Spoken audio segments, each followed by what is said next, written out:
Good morning and welcome to another episode of Talk About It Tuesday. My name is Kendra Wilson Hudson and I'm with the Veterans Health Administration and I'm your host for today's show. Thank you for joining us. And we know that your time is valuable and we appreciate that you spend some of your time with us each week to talk about VA careers. But since it's Tuesday, the second Tuesday of every month, we want our regular viewers to know that today is question and answer day. Question and answer day. If you happen to be joining us for the first time, these questions are selected from those audience members who have attended some of our past week's meetings, and we're taking some of those questions and we're going to answer them for you today. Please feel free during the broadcast to type in your questions, and maybe we will take some of our questions live from the chat. I want to also remind you that any question that we receive in the comments, we will answer those questions. Well, with that being said, it's Tuesday. Let's talk about it. Our first question for today comes in from Victor. Victor says, what jobs are best to apply to for a civilian who has 15 years of experience in program management? I also have worked in the nonprofit sector. Well, Victor, first of all, thank you for your question. No calls. Thank you for your question. And I would say, being that you have all these years of program management and working in nonprofit, know that we have program management jobs within VA. You can work program management jobs. You can also work several administrative positions. I would advise that you go out and look on USA Jobs or VA Careers for positions that meet your particular job skills, program management, as well as any administrative positions. We have there's so many positions that you could apply to. I actually looked out on USA Jobs this morning to be sure that there were positions in program management. And all you need to do is look at those particular jobs to see if you meet the minimum qualifications and then go ahead and apply. That's what I would say to answer your question, Victor. I have a question here from Colin. And Colin stated that he has been trying to become a VA chaplain. He says, I have my CPE units and they'll be completed by January, and I'm pending board certification. Will a pending board certification qualify for applying when the requirement is to have the certification? Or would they honor that I'm pending my certification? Well, thank you, Colin, for the question. What I will say is that in the job qualifications, it will tell you specifically what you need to apply to a job. And most times it will say that the person has to have board certification before the closing of the job announcement or before the time that they're selected to come on board for a position. So you need to read specifically what the job qualifications state. If it states that you have to have it by the time the job announcement closes, then you have to have the certification by the time that it closes. Sometimes, though, in the job qualifications, it may show you a provisional that says that you must have the certification within 6 months of coming on board or within 1 year of coming on board. It depends on the position and what the actual qualifications state for that particular position.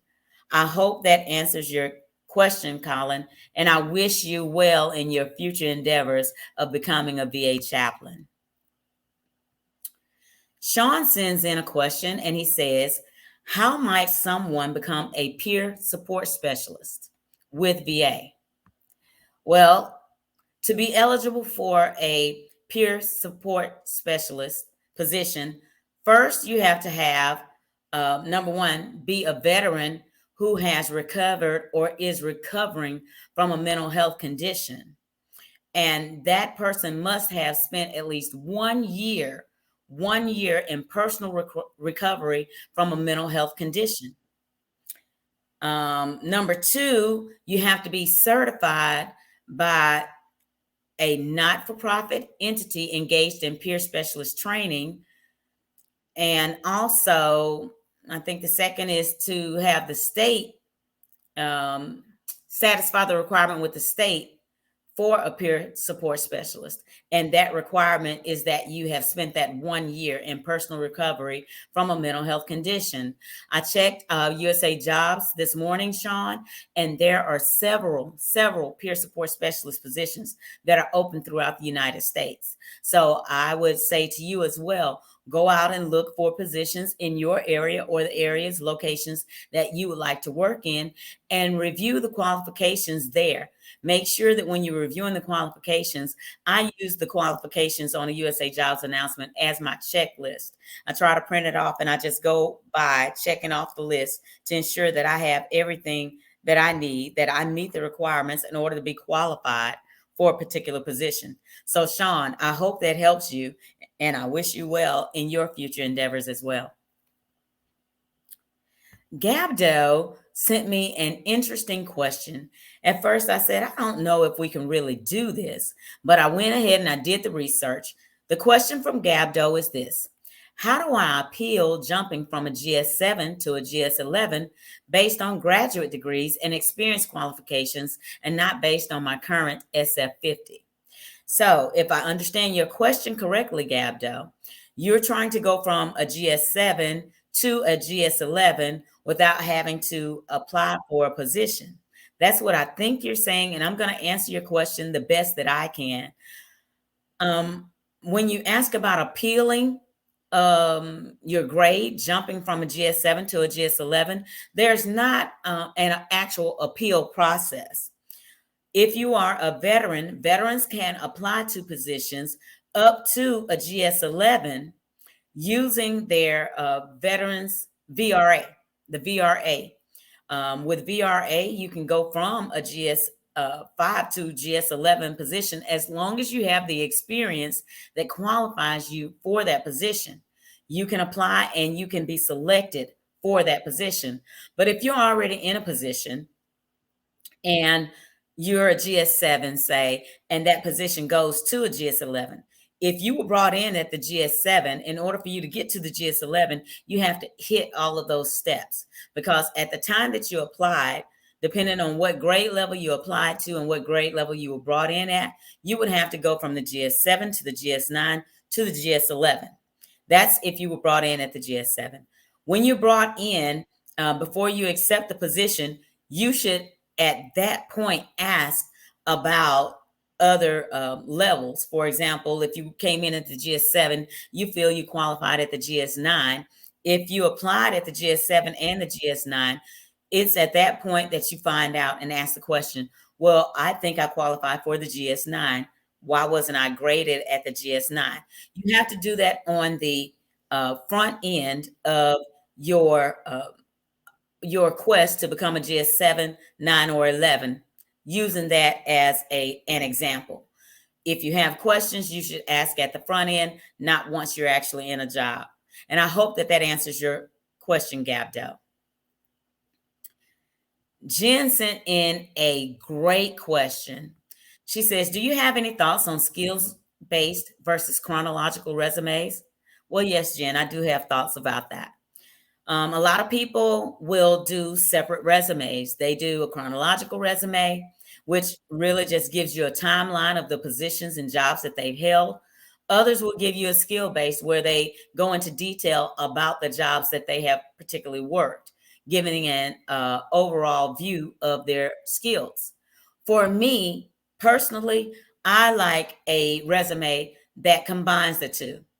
A resume that's chronologically in order, that also covers skills-based experience. So how that will look is pretty much like your USA Jobs resume. If you use USA Jobs Resume Builder, they use chronological as well as skills. They'll ask you for the position that you've worked in, the time frame that you worked it, from this month and year to this month and year.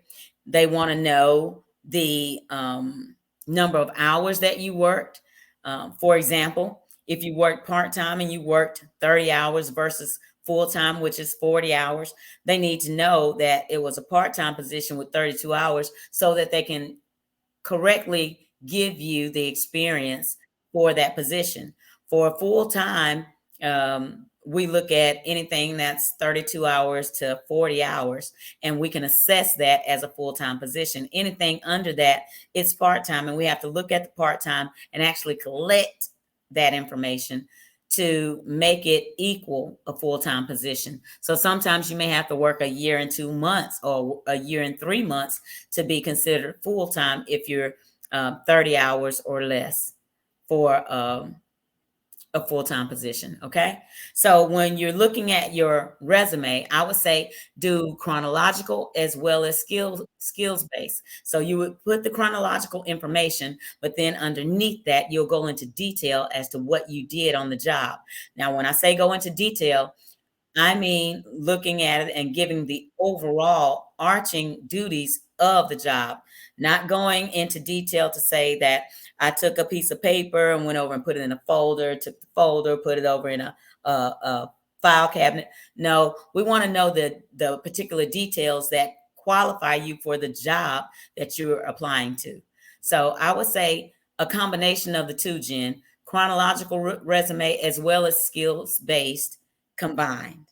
And I hope that answers your question and gives you some insight on how to put your resume together. Again, as I stated earlier, if you have questions, please feel free to put those questions in our live chat. And at the end, if we have time, I'll address as many of those questions as I can. Jamal sends in his question and he says, is it easier to get a job with the VA if you're a federal employee already? Thank you for your question, Jamal. Now, what I will say is that some jobs that are open on USA Jobs may be open to people who are already in federal government. But a lot of times we are looking to bring people from outside federal government into government jobs, depending on how many positions are actually open.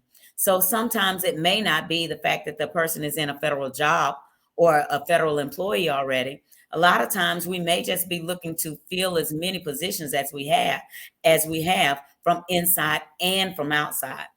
For example, if we have 10, 15 positions open, let's say a medical support assistant, and we need to fill 15 vacancies. In that case, we're going to look at our internal employees as well as external candidates for those jobs to fill those jobs as quickly as we can. Because in VHA, what we don't want to do is hamper patient access. And we want to make sure that our veteran patients have what they need and have the people in place to work the jobs that will get them through to their appointments and get them through to their care. So it depends on the actual job. A lot of times positions are open to federal employees first, and then they may come out and then open it up to outside. So it doesn't mean that you have to be a federal employee in order to get a job. Sometimes being a federal employee gets you a job quicker because it's only open to federal employees. I hope that answers your question, Jamal, and gives you a little bit more understanding of what applying to a federal job entails. I have a question now from Akua, and thank you for this question. She says, or he says, not sure. I'm already an employee and I'm looking to change jobs within my company. What is your advice? Well, my advice to you is to certainly apply for the job for which you feel you qualify for. When it comes to internal changes, internal jobs that you're looking to change to, make sure that you know about the job, know the duties of the job. If you're internal, ask someone who may already be serving in that position. Hey, how do you like your job? Hey, what do you do in that position? Is there any insight that you can get from the person who may already be working the job? So those are things that I would personally do if I were looking to change jobs within my company or within my organization. Even possibly talk to the person who's supervising that job. Hey, I see you have a job opening coming up. Is there any insight you can give me about what you're looking for in the job? Sometimes I would say even Go to the vacancy announcement, read what they put in the description of the job. That may help you in your job search and help you also in organizing your resume to have the information that they're looking for that particular job. Now, I'm not saying create experience. No. What I'm telling you is to ensure that the job that you're applying to, the experience that you have, you take it and you apply it to that job within your resume. Okay? I hope that makes sense and I hope that answers your question. I have a question now from Matthew, and he says, I used my GI Bill and achieved my bachelor's in Homeland Security with a concentration in cybersecurity. How do I find a job in my field with no experience? Matthew, thank you for your question. We have a lot of people who have looked for jobs in their field that they've graduated in, but yet they don't have the experience because coming out, they weren't able to find a job with that particular experience or with that actual bachelor's degree. What I will say is this: a lot of times people look for experience to be, a lot of people who are applying for jobs look for the experience to be paid positions. But I would say to you that you can also use volunteer experience. Volunteer. See if you can find a job where you can volunteer and gain experience as a volunteer and insert that information, insert that experience into your resume because volunteer work as well as nonprofit work is experience gained. And any experience you gain, you can use on your resume. If you're looking for positions in cybersecurity, look in USA Jobs. At the top, they ask for keywords. Put the keywords in cybersecurity. That way, when you put the keyword cybersecurity in, it's going to pull up all the positions that we have in VHA that are cybersecurity. But I will also tell you, look at all government jobs, not just VHA. We're a great place to work. Please note that. But also, being that you received your bachelor's degree in Homeland Security, there's a department organization called Homeland Security. You can apply to those positions as well. Don't shortchange yourself. Open yourself to all government jobs. I will say that open yourself up to all government jobs. And wherever that fit comes in for you, work well in the position that you gain in government. Thank you for your question, Matthew. I'm going to pronounce this name Donatian. If I messed it up, I apologize. Okay. The question is, I'm a veteran on terminal leave. I've been applying for a couple of weeks and have not received any interviews yet. I'm looking for IT jobs. Any advice? Well, thank you for your question. And my advice to you would be, don't stop applying. Continue to apply. And I tell the story often, and I've told the story over and over on Talk About It Tuesday. When I was leaving the military, I had applied for possibly 80 different positions, 80 different positions, and I never got a call back for any of them. But the 81st job I applied to, I received a call, I received an interview, and I got the job. So my thing is, don't think that just because you put in 5 jobs, 10 jobs, you've applied for a month, 2 months. Don't think that you've put in that time and that effort is in vain. No, it gives you experience in applying to government jobs. If you're getting qualified, that's great. If you're not getting qualified, look at your resume. See if there's areas that you can tighten up on the resume. Also, whoever the point of contact is, feel free to send them an email and ask them, can you look over my resume? Is there something that I can do to enhance my resume? There are people that are willing to do that and give you feedback on your resume to help you in applying for government jobs. I say this especially if you are not getting qualified. If you're getting letters that are disqualifying you, ask the questions. Can you please look at my resume and tell me, is there anything that I can do to enhance my resume? So my advice to you Donatien, would be to continue to apply, continue to look for responses back, always look for opportunities to update or enhance your resume. And I hope that that helps you in your quest for a government job. Also, I have a question. This is a general question that came in. It says, do you have any tips for creating a great federal resume? And in fact, I do. And that would be to simply go on USA Jobs. USA Jobs allows you to open up and create an account. You create the account, and they also help you step by step to create a government resume.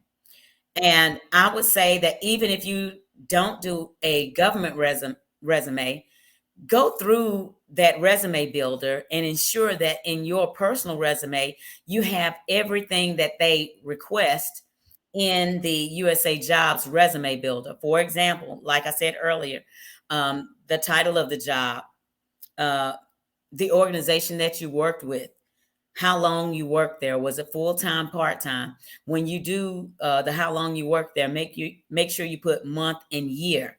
You can't just say 2001 to 2002.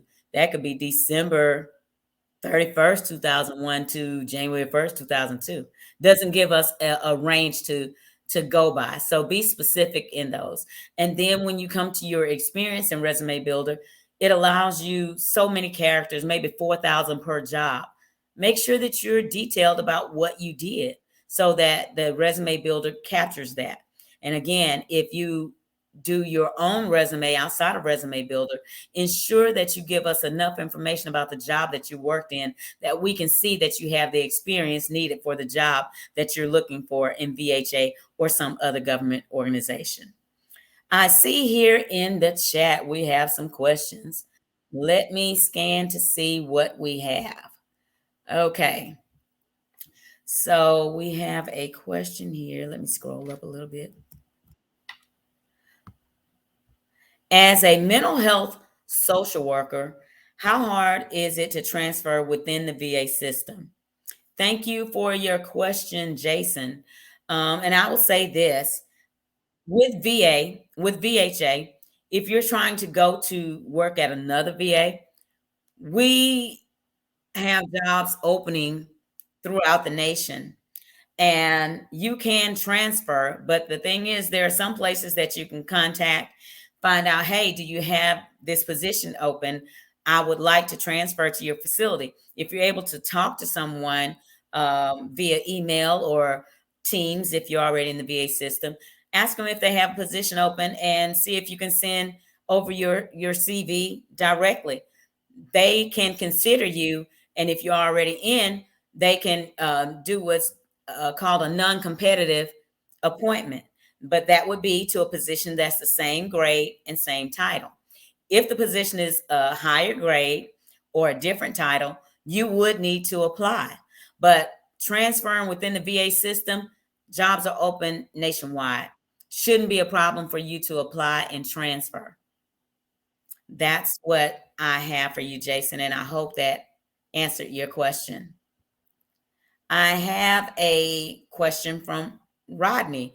Rodney says, I just graduated with a bachelor's in cybersecurity, but I lack experience. Does the VA help with training and employing for veterans without experience?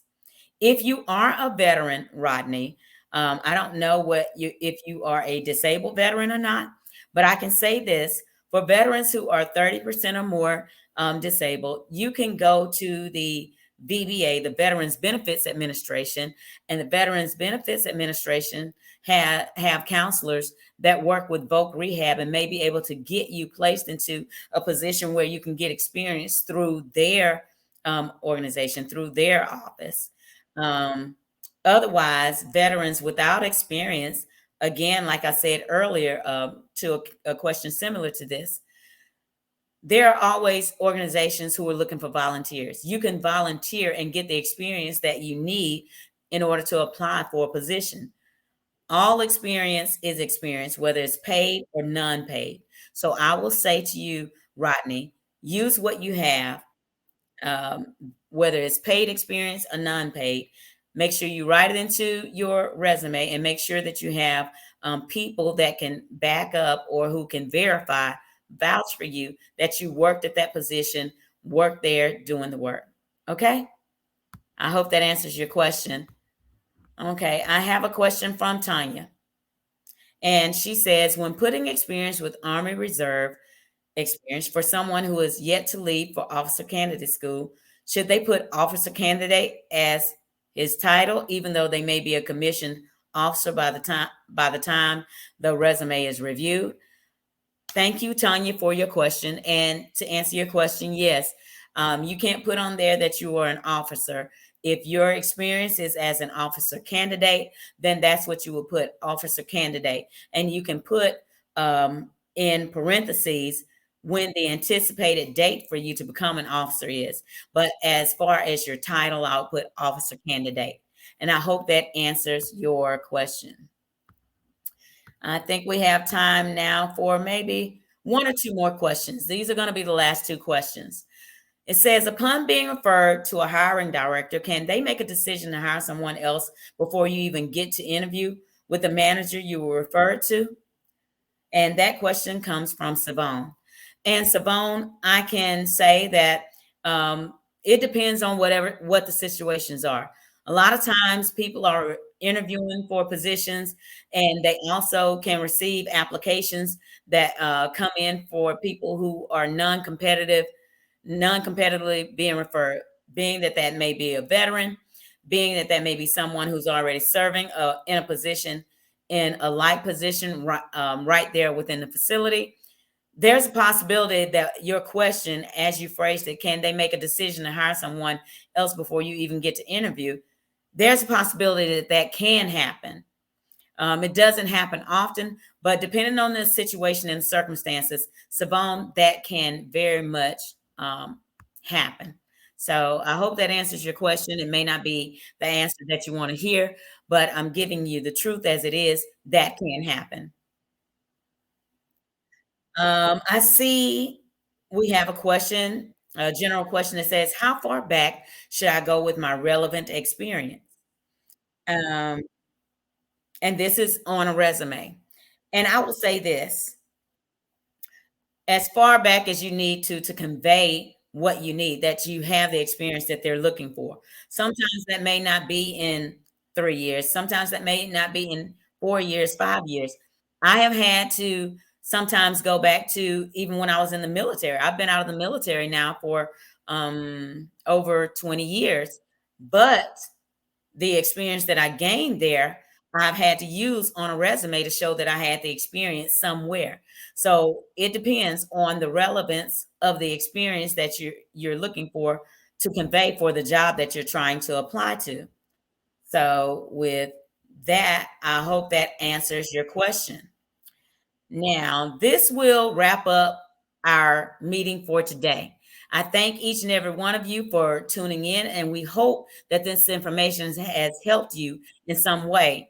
For those of you who have submitted questions, thank you for submitting your questions, and thank you for being a part of our broadcast.